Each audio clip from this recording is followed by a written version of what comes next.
आप सभी का हमारे YouTube चैनल पर हार्दिक स्वागत है। जो तुलसी जी की पूजा करता है उसके घर में माँ लक्ष्मी जी हमेशा के लिए वास करती हैं। क्योंकि तुलसी जी का एक नाम हरिप्रिया भी है, इसलिए वे हरि यानी कि भगवान विष्णु को बहुत प्रिय होती हैं। तो पहली पौराणिक कथा के अनुसार एक बार भगवान शिव ने अपने तेज को समुद्र में फेंक दिया था।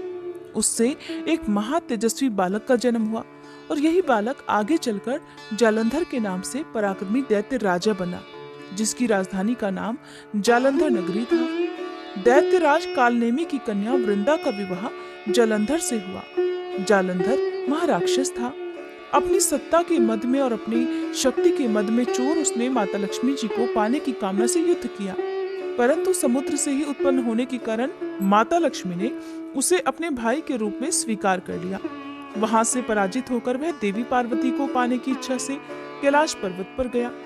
भगवान देवाधिदेव शिव का ही रूप धरकर माता पार्वती के समीप वह गया, परंतु माता ने अपने योग बल से उसे तुरंत ही पहचान लिया और वहां से वह अंतर्ध्यान हो गई। देवी पार्वती ने क्रोधित होकर सारा वृतांत भगवान विष्णु को सुनाया।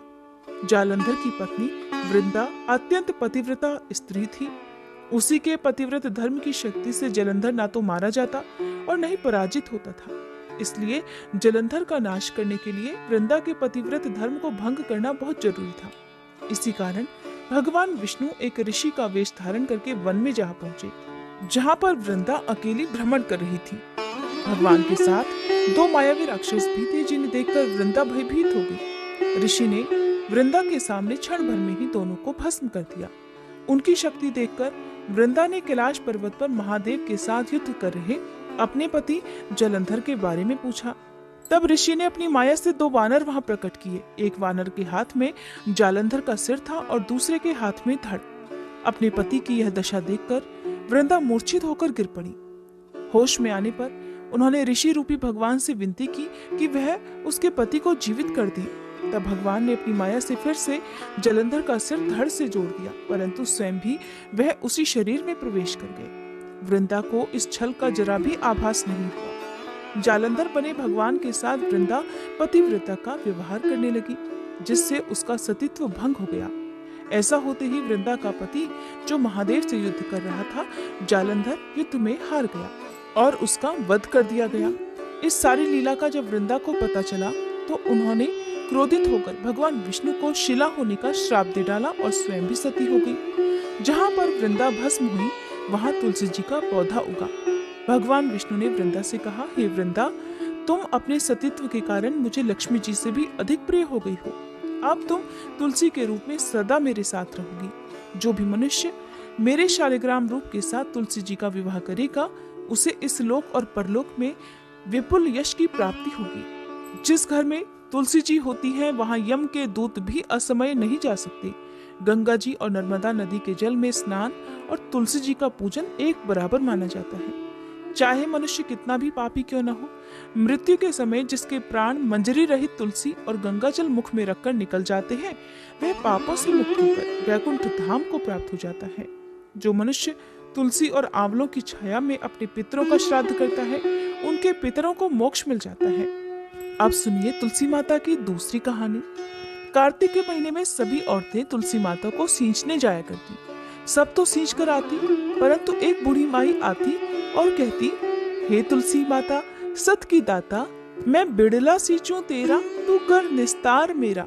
तुलसी माता अडुआ दे, लडुआ दे, पीतांबर की धोती दे, मीठा मीठा गास दे, बैकुंठ का वास दे, चटके की चाल दे, पटके की मौत दे, चंदन की काठ दे, झालर की झनकार दे, साई का राज दे, दाल भात का जीवन दे, ग्यारस की मौत दे, श्री कृष्ण का कांधा दे। तुलसी माता से ऐसा कहने के बाद वह बूढ़ी माई तो अपने घर चली जाया करती। अब धीरे धीरे कार्तिक मास में जब वो इसी तरह से जल अर्पित करके तुलसी जी से कहा करती, तो धीरे धीरे तुलसी जी सूखने लगी। एक दिन भगवान कृष्ण ने उनसे पूछा, हे तुलसी, तुम क्यों सूख रही हो? तुम्हारे पास तो इतनी औरतें आती हैं, तुम्हें मीठा भोग लगाती हैं, गीत गाती हैं और तुम्हें सींचा करती हैं। तब तुलसी माता ने कहा, एक बूढ़ी माई रोज आती है और इस तरह की बात कह के जाती है। मैं उनकी सारी बात तो पूरी कर दूंगी, पर कृष्ण का कांधा कहाँ से लाऊंगी? भगवान बोले, वो मरेगी तो कंधा मैं दे आऊंगा। और फिर कुछ दिनों के बाद वह बूढ़ी माई मर गई। सारे गांव वाले इकट्ठे हुए और बूढ़ी माई को अर्थी पर रखकर ले जाने लगे, पर वह अर्थी तो इतनी भारी हो गई कि किसी से उठाई भी नहीं उठी। तब सब मिलकर कहने लगे, ये बूढ़ी माई तो इतनी पूजा पाठ करती थी, पाप नष्ट होने की माला भी फेरती थी, कार्तिक के महीने में तुलसी जी को सींचा भी करती थी, फिर ये इतनी भारी कैसे हो गई? बूढ़ी ब्राह्मण के रूप में तभी भगवान कृष्ण वहां आए और पूछने लगे, अरे भाइयों, ये भीड़ कैसी है? तब वहां खड़े हुए लोग कहने लगे, ये बूढ़ी माई थी जो मर गई, पापिन थी इसलिए इतनी भारी हो गई कि किसी से उठाई नहीं उठ रही। भगवान कृष्ण कहने लगे, भाइयों, जरा मुझे इस बूढ़ी माई के कान में एक बात तो कहने दो, शायद उठ जाए। भगवान ने बूढ़ी माई के पास जाकर उनके कान में कहा, बूढ़ी माई, मन की निकाल ले, अडवा ले, गडवा ले, पीताम्बर की धोती ले, मीठा मीठा ग्रास ले, बैकुंठ का वास ले, चटक की चाल ले, चंदन की काठ ले, झालर की झनकार, दाल भात का जीवन ले और ले कृष्ण का कांधा भी ले।